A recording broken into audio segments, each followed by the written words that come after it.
Shop update video, doing a little bit of cleaning and organizing today.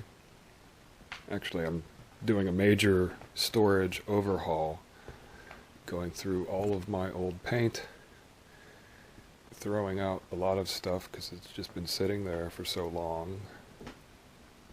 I'm amazed about how much paint I've accumulated from designers wanting to try different samples and experiment with colors.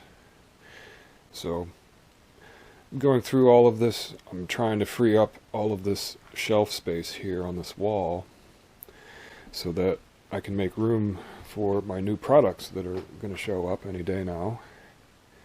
My eBay store has encroached into my workspace here, so I'm going to try to put everything here to have that accessible.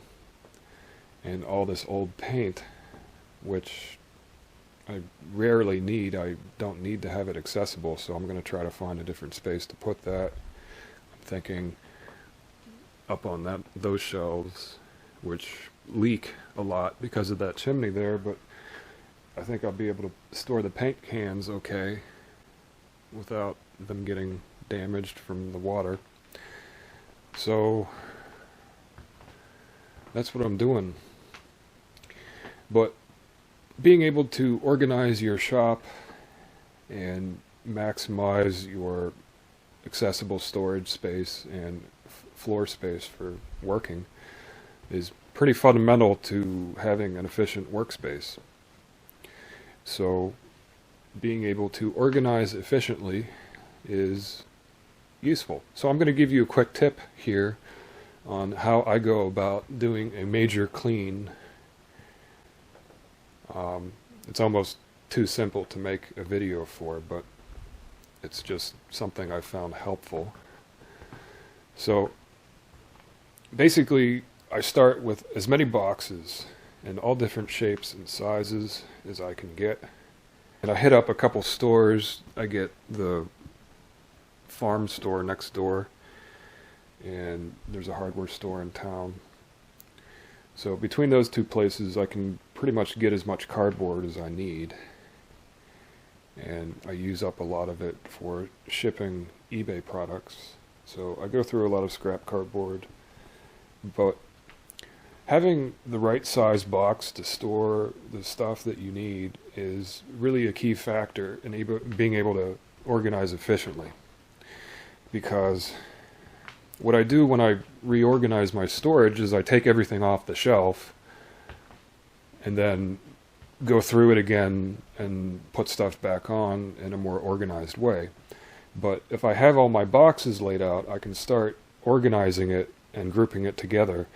So I got my utility knife and my fat Sharpie marker so I can mark everything as I'm filling the boxes, and it's just an efficient way to do it.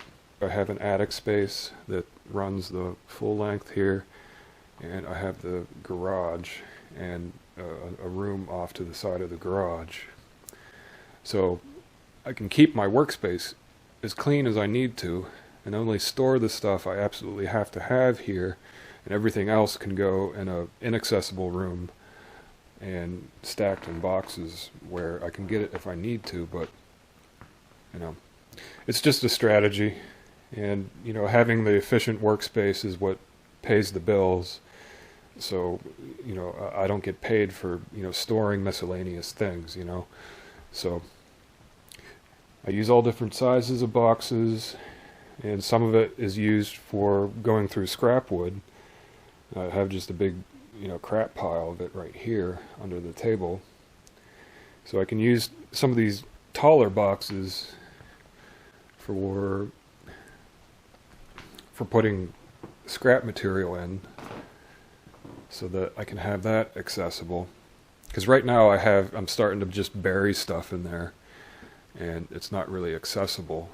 And the stuff that's buried under the table, I mean, it's as good as garbage if I can't see it. So I use a lot of boxes for storing things, storing wood, storing things I don't need to have accessible. So this is chaos in the shop. We've got jigs, scrap wood, clamps. I bought a whole bunch of clamps on eBay, and I never even unpacked them. That's a bad habit there.